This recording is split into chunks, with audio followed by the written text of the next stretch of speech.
Hello and welcome to the next part of building the industrial zone in the city of Rockdale. Now, I do apologize because I had some footage missing. You could not see how I built this road that I'm looking at, but it doesn't really matter. It's just a road that's looping from the first lower quadrant towards the Miyagi Motors train station.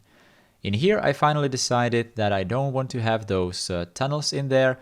Instead, I'm going to make it so that the railroad is elevated and the roads are just going to continue on the surface underneath it. Now in here, I'm going to make an interesting looking kind of an intersection. The road that's parallel to the river is actually one way, or it will be one way. And in here, I tried to use these one lane narrow alleys from the network extension to make it look nicer.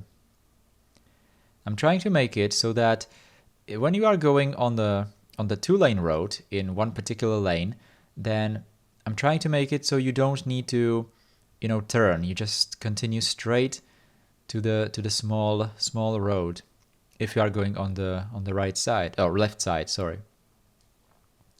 And if you are going on the right side, then you are just going to continue into the turning lane and continue right.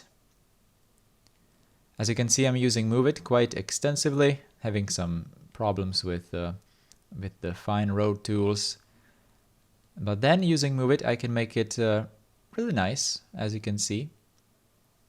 I can make these two narrow roads like into some very nice continuations of the two-lane road, as you can see here. I'm just trying to make it nice, trying to make all the crosswalks, align. And I think I managed on that side.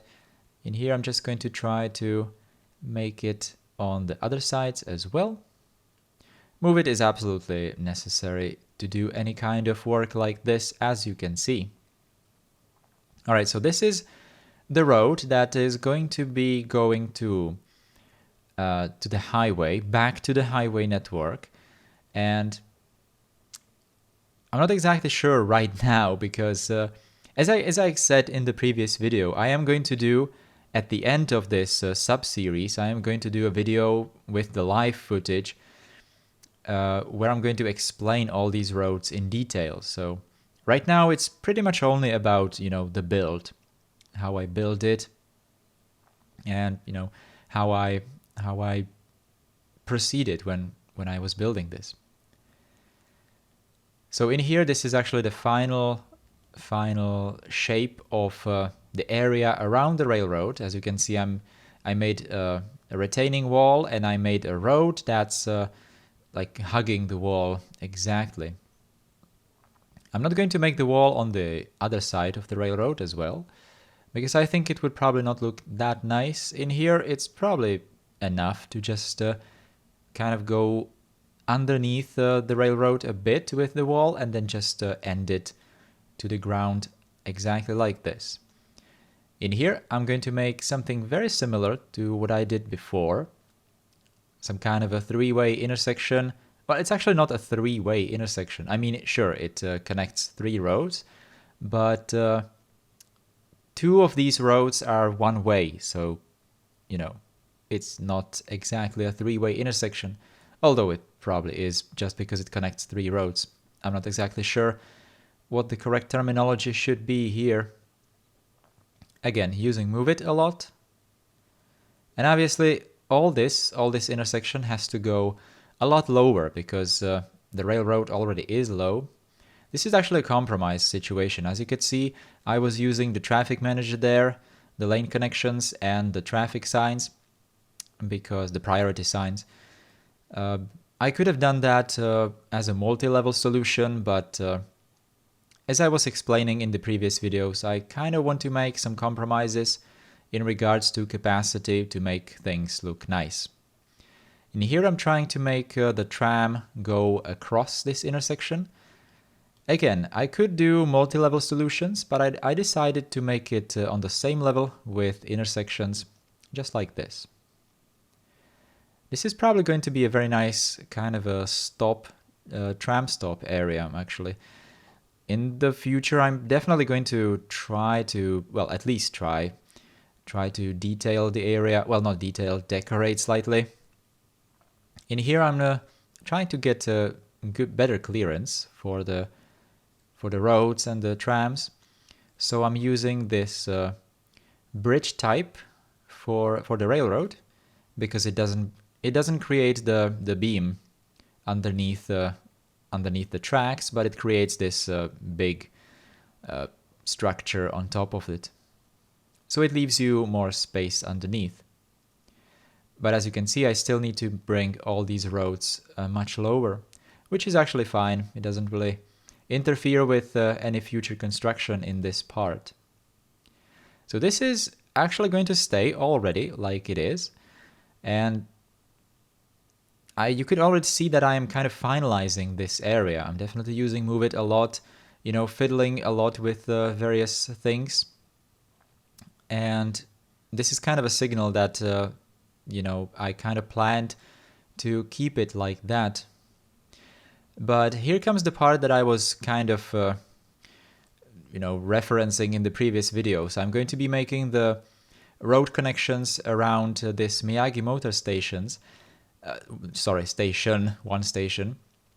And this is actually going to take a while. This is going to be kind of a topic of the rest of today's video, because this was not exactly easy. And again, I had to use a lot of compromises. I had to do a lot of compromises here in regards to capacity and, aesthetics. I can probably already tell you that what I'm going to create here, the final kind of a shape of this area, I'm not exactly satisfied with it, but it's not exactly that bad either. Just wait and see. As you can see in here, I'm trying to make the tram railroad, go underneath everything. That's how it's going to stay, although not exactly in this shape. And this is basically just going to put the tram, through it without any stops. I think later I even increased the speed limit for the trams, because I'm using the Czechoslovakian T3 trams, and I do believe that the maximum speed for those is, well, I'm not sure. It's either 70 or 80. I think I increased the speed limits there to 70 on that particular track underneath this highway contraption here. All right, so as you can see here, I'm trying to make these various connections, and this took me a long time, and it was like a trial and error thing again. But this was a bit more extensive. As I said, took me a long time, and I was not satisfied with it a lot. I just changed a lot of things. Therefore, right now at this point, it's probably not good to explain what I did here. Anyway, this is important part. As you can see, I'm actually using this road, this highway road, close to the Miyagi Motors buildings, and I'm actually using its foundations as kind of a retaining wall. Because as you can see, if you build a road really close to, well, any building, you can kind of expose its foundations.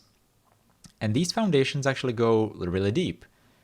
I'm not exactly sure, I never tested it, but it might be even possible that they go, all the way to the lowest levels of the map. So in theory, you could just create some kind of a really tall kind of a spire when building these roads around buildings, and then just using Move It to move them down like this. But this definitely looks good. The building itself is obviously, much higher than the road next to it, but the road is making sure that there is no terrain appearing around that side, around that wall of the station, and it looks good. It looks good. I kind of like it, and it actually saves a lot of space. That's kind of the main motivation for what I did here. That's going to stay. That's going to stay. Again, using Move It a lot in here, trying to make this look nice, but at this point I already knew on the live stream, I already knew that this is just not good.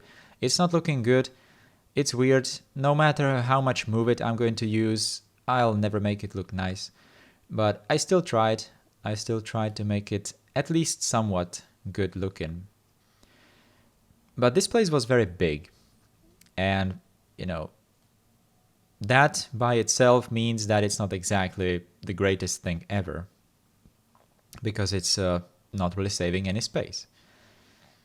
It has to be complicated though, because we are connecting 2 quadrants of the future zone together to bring it to one cargo station, and we are actually even creating like some kind of a bypass road to this station, as you can see here.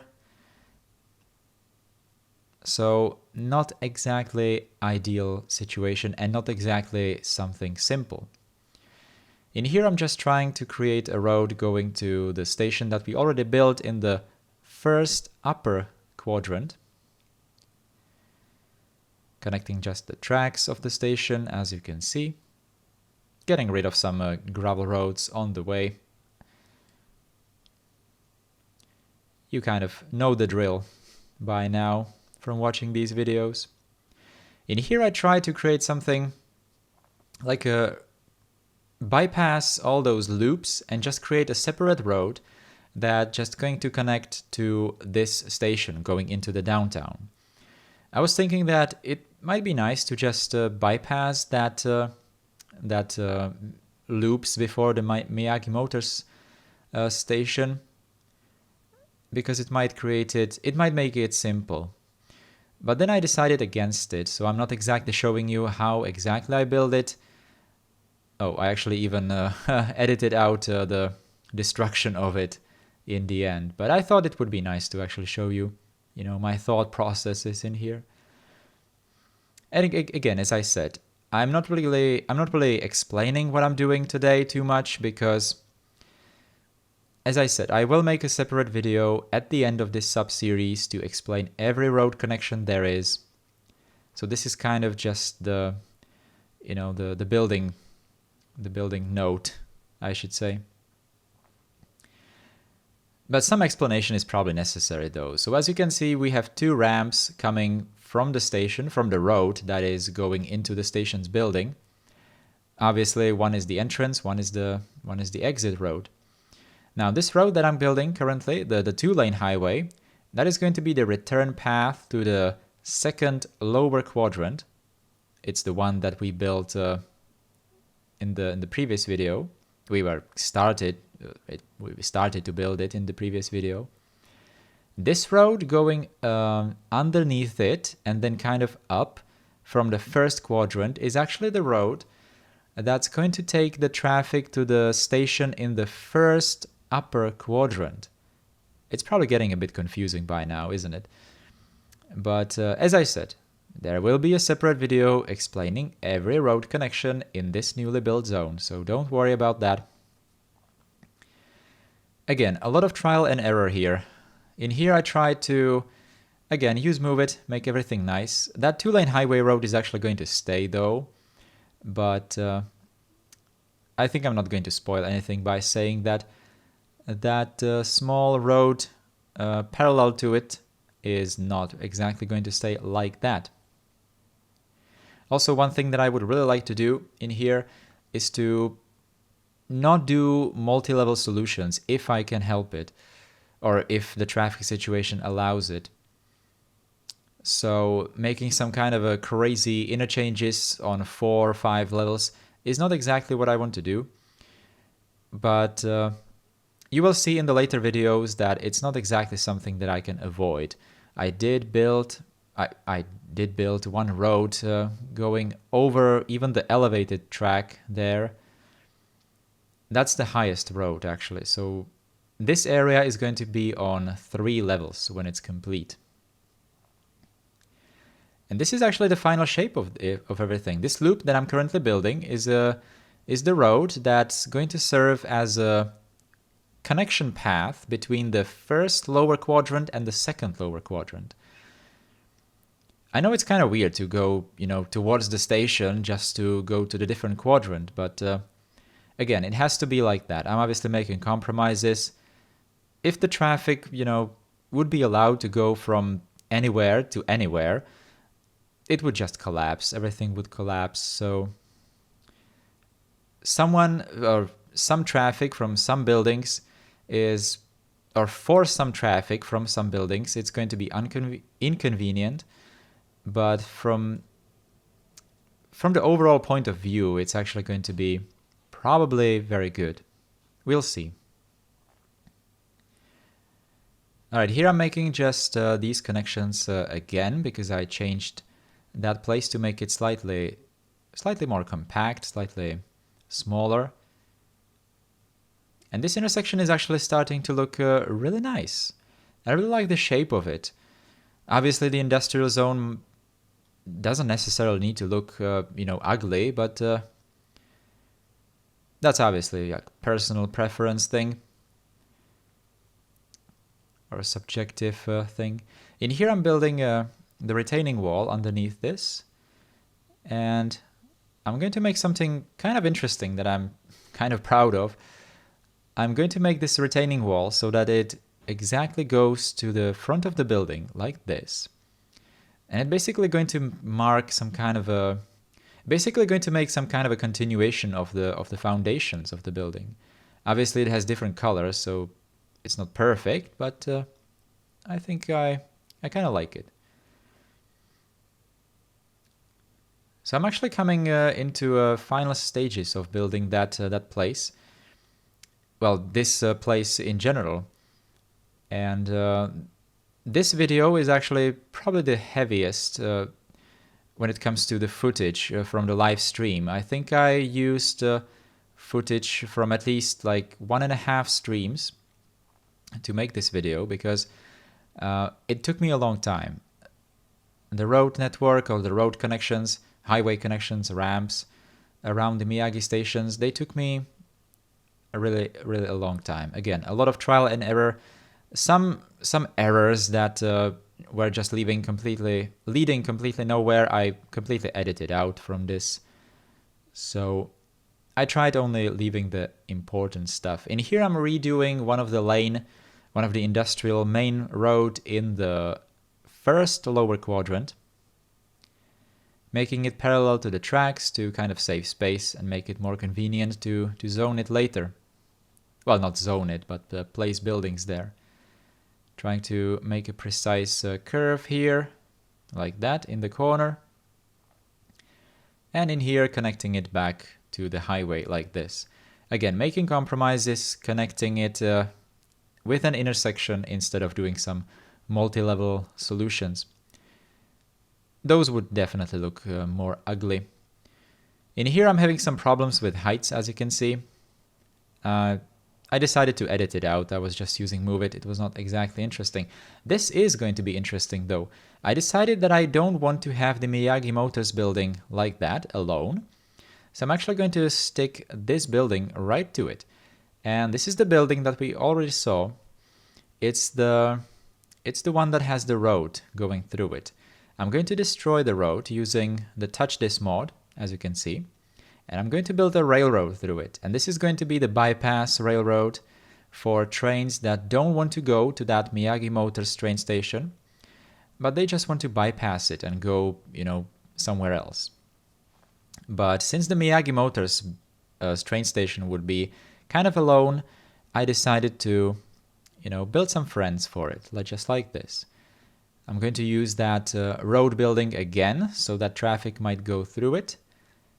And then I will use these factory buildings with the same roof as the train station, so it kind of blends in more. And I really like it. I really like this factory segment. And we are coming close to the end of today's video. I thank you for watching, and I'll see you in the next one.